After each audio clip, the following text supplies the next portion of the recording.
Ang tiga-Kabusaw, Camarines Sur na si Nora, namamakyaw ng balaw o maliliit na hipon, mapuputi, mas matigas, pero higit daw na malasa. Ang kanyang dahilan para gawin itong dinailan, isang local delicacy ng Kabikulan. Kadalasan itong nabibili sa mga palengke na bloke-bloke o hindi kaya pahaba. 40 years na po kami na gumagawa ng ganyan. Nakatulong ko po mga apo ko, asawa ko.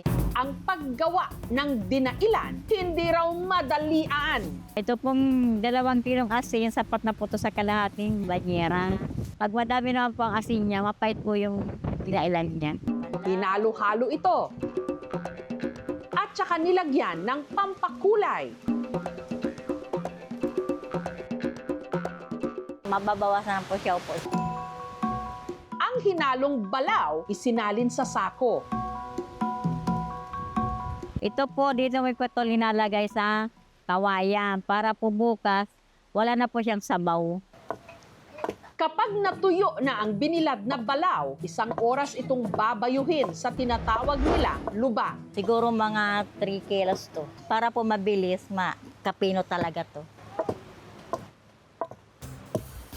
Nung pino na, isinalin ulit sa sako.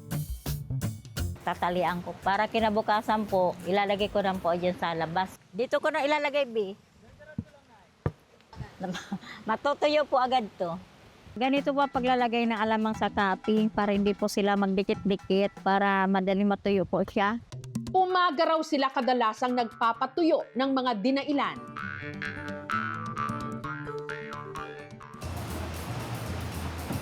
At matapos ang napakatagal na prosesong ito, pwede nang iporma ang dinailan.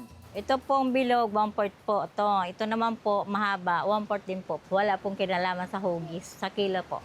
Ang dinailan, ginagamit ng mga Bicolano pampasarap ng ulam. Pero ang paborito ni Nora, gawin itong ginataang dinailan. Po, ganito.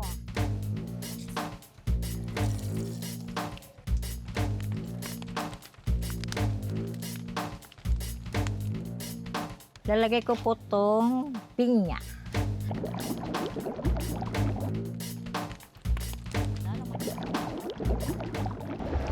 Dali, tikman natin! Perfect sa pinya na may dinailan. To, hindi naman maalat, pero may tamis-tamis siyang konti.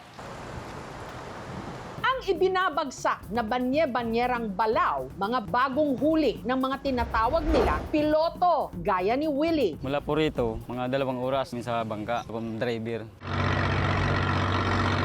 Alas 4 pa lang ng madaling araw, pumapalaot na siya. Pag laglag namin ng lambat, hihilahin na namin yan. Grabe, nahirapan. Wala ka suma, mga alon. Grabe. Pag marami pong huli, pag mahina, nalipat kami sa iba. Sa loob po ng kalating oras, nakadalawang banyera na ho kami.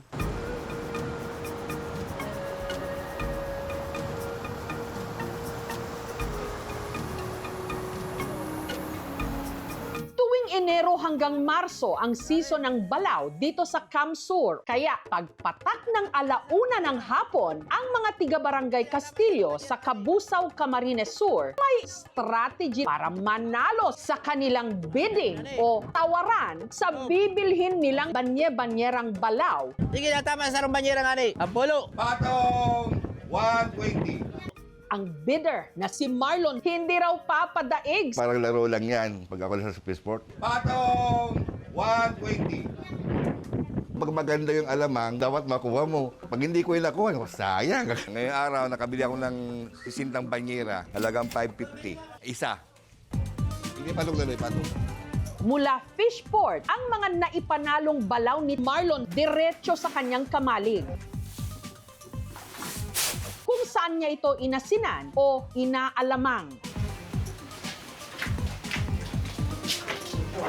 Dati ang haluan namin dito yon, dati bangka. Kaso, ginawa namin suminto na kasi pag bumabagyo dito sa amin, dadala ng agos, laging nababasag. Ang mga inasinang balaw, sunod na isiniksik sa lata na may plastic sa loob. May mga pamanili dito mga patatanda. Mayroong kamay na mabaho, palagaasin ng alamang. Kahit gaano karami ng asin, burok daw yung alamang. Kahapon yung alamang namin kulay puti. Ngayon, kasi nababal na sa asin, nagpipik na siya. Bawat plastic o bayong ng balaw na nasa 25 kilos ang timbang na ibibenta niya ng 500 pesos. Ang specialty ng Mrs. ni Marlon na si Dada, sweet and spicy alamang. Ito yung sariwa, didrim po natin ito hanggang maalis yung katas niya, tapos nalagyan na po yun ng suka. Pag natuyo na yung alamang, ganito na yung sura niya. Sa isang kawali, nagpainit si Dada ng mantika. Sunod na inilagay ang sandamakmak na bawang. Nung nag-golden brown, idinagdag na ang pinatuyong balaw. Tuloy-tuloy itong hinalo kasama ang food color, asukal, at siling green.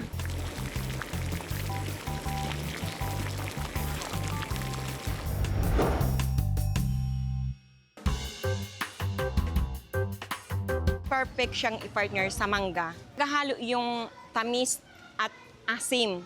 Ang pag-aalamang, 3 dekada ng hanap buhay ng mag-asawa. Kasi yung biyanang ko dati, ganito rin ang hanap buhay nila. Naglipas yung panahon, naman rin ang asawa ko yung alamang na to. Kami na lang patuloy ng dalawa. Dahil daw sa alamang, napag-aral nila ang kanilang mga anak, nakapagpatayo sila ng bahay at nakapagpundar ng sasakyan. Si Jinky naman, hindi na mamakyaw ng balaw. Tingi-tingi lang ang kanyang binibili para gawin itong okoy. Masarap siyang gawing ukoy kasi sariwa siya, namis-namis ang alamang namin dito sa Kabusaw. Una munang ginawa ni Jinky ang batter. Ako po kasi suka talaga yung nilalagay ko imbis po na tubig. Mas malasa po siya saka matagal pong masira. Iprinito hanggang naging golden brown. Hahanguin na po natin. Kapag matigas na siya, ayan, crispy na po. Pwede na po natin hanguin. Okay ang lasa ng okoy na balaw. Crunchy siya. Kalasa ng fried chicken yung ukoy na bagoong. Maraming salamat sa biyaya ng dagat dahil malamang sa alamang hindi sila inaalat.